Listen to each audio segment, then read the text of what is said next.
구독, 알림 설정까지 부탁드립니다. 오늘도 우리 사는 이야기 찾아주셔서 감사합니다. 사연자분이 보내주신 이야기 시작해볼게요. 다들 부모님 하면 가장 먼저 어떤 감정이 떠오르세요? 저는 부모님이 너무나도 미우면서 차마 피부치고 천륜이라고 온 마음을 다해 미워하지 못하는 그런 모순적인 감정이 가장 먼저 떠오릅니다. 그런데 제가 여태껏 알고 있는 제 부모님이 친부모가 아니라는 사실을 알게 되었습니다. 편의상 양부모라고 설명을 써내려 가겠습니다. 제가 친부모인 줄 알고 살았던 제 양부모님은 어린 시절부터 저에게 어린아이가 견뎌내기엔 가혹한 신체적 및 정서적 학대를 지속적으로 가해왔습니다. 제 몸은 빨래를 제대로 개어놓지 않았다, 설거지를 해놓지 않았다, 청소를 해놓지 않았다 등의 이유로 보이지 않는 모든 신체 부위는 피멍투성이었습니다. 처음에는 손으로 때리던 매질이 나중에는 빗자루, 당구대, 단소, 갖가지 물건들로 변해가면서 맞은 부위가 성장에 문제가 생긴 건지 전 아직도 양쪽 다리가 심한 짝다리에 키도 보통 사람들보다 작습니다. 매를 피하려고 막은 손은 한눈에 봐도 휘어있는 것이 보일 정도였습니다. 지금이야 아동학대가 사회적인 문제로 대두되고 있고 언론이나 매스컴을 타고 화제가 되지만 제가 어릴 때만 해도 부모님의 훈육에 남이 왈가왈부하지 않는 때였습니다. 설과 추석 같은 가족 행사에는 저를 제외한 식구들이 모두가 친척들을 보러 떠나는데도 저는 보일러도 켜져 있지 않은 집에 혼자 있어야만 했습니다. 식사는 늘 다른 식구들이 끝난 후에야 먹을 수 있었고 제가 먹는 밥은 늘 찬밥에 김치 몇 조각이 전부였고요. 그 외에는 가족들이 먹다 남긴 고기 몇 점과 잔반이 전부였으니 성장이 제대로 될 리도 만무했습니다. 저는 제대로 된 공부도 배우지 못했습니다. 학창 시절에도 늘 뒤에서 겉도는 학생이었습니다. 급식비를 내지 못해 매번 혼나던 학생, 공부도 못하고 친구들과 어울리지도 못해 문제투성이인 학생, 제대로 씻는지도 모를 만큼 꾀지지한 모습이던 학생, 그게 저를 따라다니던 갖가지 수식어였습니다. 아마 그때 단 한 명의 선생님이라도 제게 관심을 주셨더라면 하는 사회에 대한 원망을 가졌을 때도 있었습니다마는 지금은 제 욕심이라고 겸허히 생각하긴 합니다. 어찌저찌 중학교를 졸업하고 고등학교 입학을 했어야 했는데 양부모님의 강요에 1학년 1학기를 마치고 자퇴를 할 수밖에 없었습니다. 어차피 저조차도 공부에 흥미가 없었고 이미 양부모님의 학대에 길들여질 대로 길들여져 제 일사란 거의 없었을 때였습니다. 그렇게 고등학교 자퇴 후 저는 오전 오후를 모두 활용해 아르바이트를 해 돈을 벌어야만 했습니다. 물론 제가 아르바이트를 통해 버는 모든 돈은 양부모님에게로 돌아갔습니다. 최소한의 교통비와 식비를 제외하고는 양부모님께 드려야 했고 그나마도 남은 돈에서 남동생에게 용돈까지 지어줘야 했죠. 그래도 다행이었던 것은 아르바이트를 하면서 그제서야 사람다운 식사를 할 수 있게 되었다는 것입니다. 프랜차이즈 매장에서 아르바이트 할 적에 생전 처음 먹어본 햄버거의 맛을 저는 아직도 잊을 수가 없습니다. 그리고 야금야금 아르바이트비에서 몰래 저축을 시작했습니다.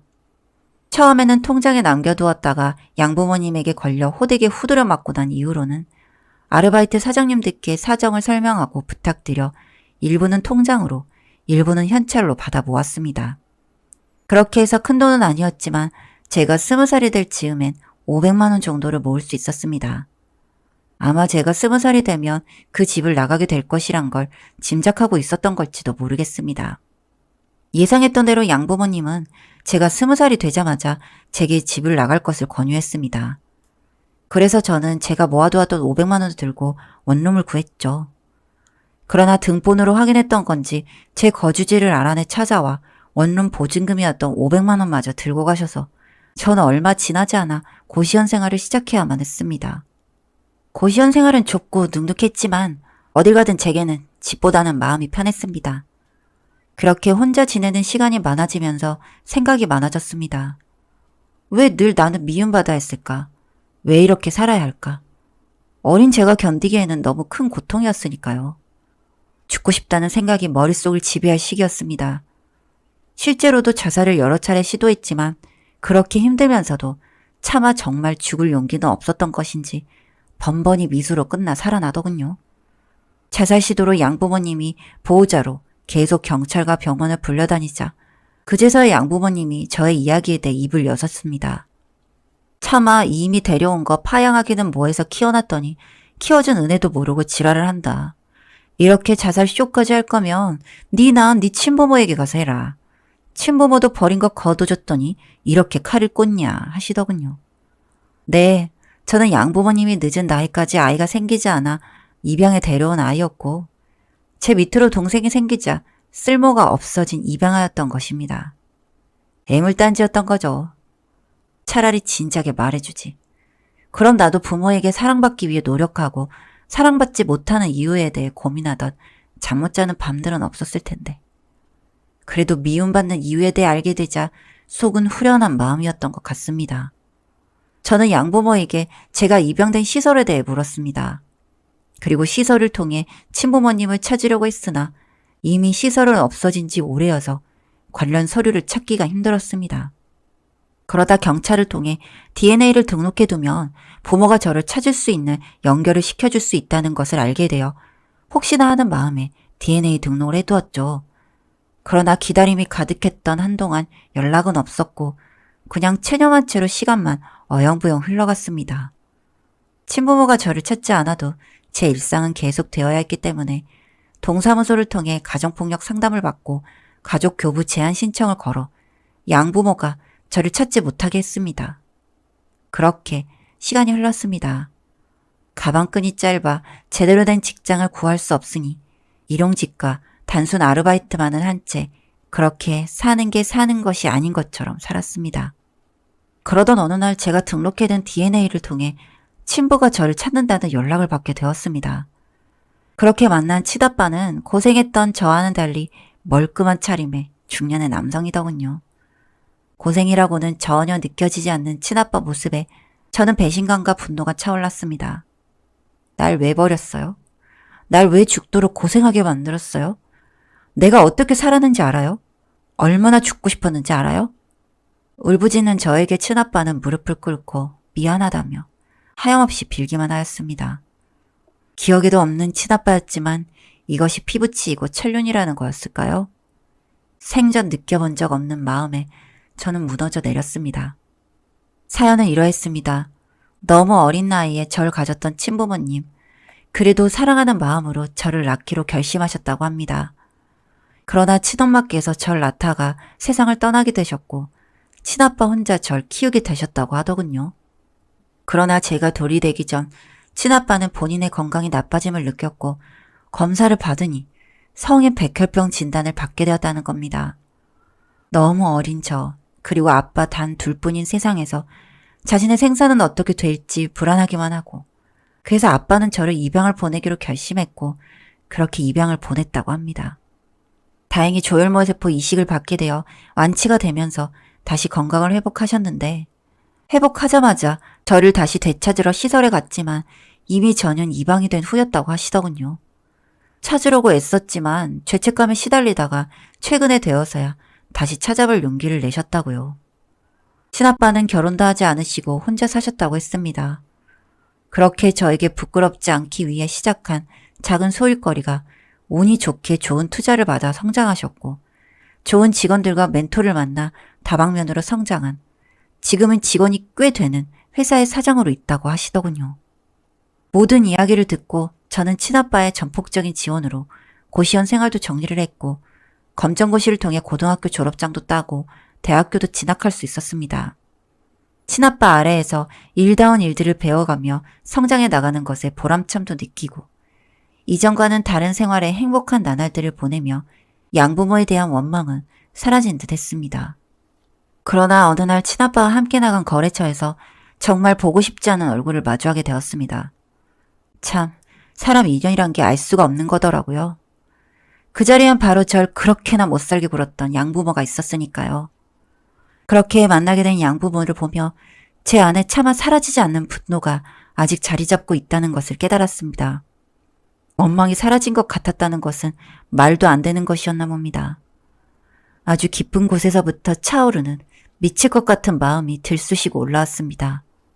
아버지에게 이야기를 듣고 보니 양부가 다니고 있는 회사의 투자자가 친아버지의 회사였고 투자금을 더 받고자 그 자리에 나온 것이었습니다. 양부 모두 친아빠 옆에 절 보고 놀란 듯 했지만 바로 얼굴을 바꾸고 제가 화장실에 가려고 나온 사이에 기어나와 저에게 속삭이더군요. 아주 명줄은 질긴지 잘도 살아있었구나. 그동안 키워준 값이라도 하려면 너네 회사 사장에게 투자금이나 좀 받을 수 있게 바람 좀 넣어라. 알았냐? 하는 거였습니다. 참, 속으로 기가 차더군요. 이 인간은 그 사장이란 사람이 제 아빠라는 것을 모르는 것 같았고 그런 말도 안 되는 요구를 저에게 하는 것을 보니 참 기도 안 차더군요. 협박도 뭣도 아닌 소리를 듣고 나서도 오히려 그 인간이 무섭거나 하지 않았습니다. 예전엔 보기만 해도 손발이 벌벌 떨려왔는데 말이죠. 하찮고 우스워 보이는 그 인간에게 복수하고 싶다는 생각뿐이었습니다. 그 자리를 마치고 나와 친아빠에게 말했습니다. 저 인간이 날 못 죽여 안달났었던 그 양부였고 정말 죽고 싶었다고요. 친아빠는 그 이야기를 듣고 화를 내시면서 가만히 두지 않겠다고 말씀하셨습니다. 당장 쫓아가 주먹질이라도 하실 것 같은 아빠를 말리며 회사에서 나름 중요 자리에 있는 것 같은데 투자금을 주지 않는 것은 어떻냐고 말씀드렸습니다. 그걸로 복수를 하는 게 주먹질보다도 고통스럽지 않겠냐 말씀드렸죠. 서서히 숨통을 조이고 싶다고 말이죠. 그렇게 친아빠는 모든 투자금을 끊었고 당연히 그쪽 회사 대표는 이유를 궁금해했습니다. 그리고 아빠는 이런 이야기를 하며 양부놈 때문임을 밝혔습니다. 단지 그것뿐이었습니다. 그런데 양부가 저에게 연락을 해오더니 연락을 안 받자 친아빠의 집까지 찾아와서 제 바짓가랭이를 붙잡고 오열을 하기 시작하더군요. 한 번만 용서해달라고, 자기 이러다가 잘리게 생겼다고, 자신이 젊은 시절을 다 바친 그런 회사라고 말이죠. 그런데 그게 저와 무슨 상관이 있겠습니까? 말을 들을수록 제 마음속에는 환희가 몰아쳤습니다. 그 순간 제 친아빠가 차 트렁크에서 골프채를 빼오시더니 한 가지 제안을 하셨습니다. 이걸로 5대를 때릴 건데 악소리 안 내면 투자금을 주겠다고 말이죠. 단 소리를 내면 없었던 일로 하겠다고 말입니다. 그리고 없던 일로 하는 것과 동시에 이것으로 다른 딴지를 걸지 않겠다는 각서까지 쓰자고 하시더군요. 이 인간이 어떻게 하나 봤더니 간절하긴 했던 건지 하겠다고 하는 겁니다. 그런데 어떻게 인간이 소리를 안 내겠습니까? 한 대 쳐봤더니 악소리를 내며 죽으려고 하더군요. 풀스윙으로 날려버린 친아빠가 악소리가 났으니 당신과의 계약은 끝난 거고 아마 한동안은 걷지도 못할 테니 네 마누라 불러서 기어가든지 업혀가든지 해. 내 새끼 입양에 갔으면 적어도 학대는 하지 말았어야지. 내 새끼 눈에서 피눈물 나게 했으니 나 역시 너 같은 놈 피눈물 나게 만드는 건 당연한 거 아니겠냐? 피눈물 한 바가지 흘려봐라 이 새끼야. 라고 하며 주먹으로 눈 쪽을 두어 대 찢었던 것 같습니다. 그리고 어딘가 찢어진 건지 눈꺼풀이 있는 쪽에서 피가 주르륵 흘러내리는 것까지 보고 전 들어가라는 아빠의 말에 집으로 갔습니다. 그리고 등 뒤로 들려오는 아빠의 목소리에 또 한 번 속이 시원했습니다. 야 이 새끼야, 여기 깽값이다. 잘 추스르고 다시 내 눈앞에 띄지 마라. 그땐 정말 어떻게 할지 몰라. 아니구나. 너 돈 좋아하니까 이렇게 몇 대씩 맞아주면 내가 돈은 챙겨줄게. 잘 생각해봐. 네, 그렇게 저는 마음속 한을 풀어냈습니다. 한 번도 행복한 적 없이 살았던 그 순간들, 죽고만 싶었던 그 순간들은 이걸로 다 풀릴 순 없겠지만 그래도 이제 양부모에게 다시 잡혀가는 악몽은 꾸지 않았습니다. 그리고 또 모르죠. 살 길이 막막해진 그 인간이 정말 깽값 받으려고 맞으려 올지도요. 사연은 여기까지였고요. 우리 사는 이야기 시청해주셔서 감사합니다.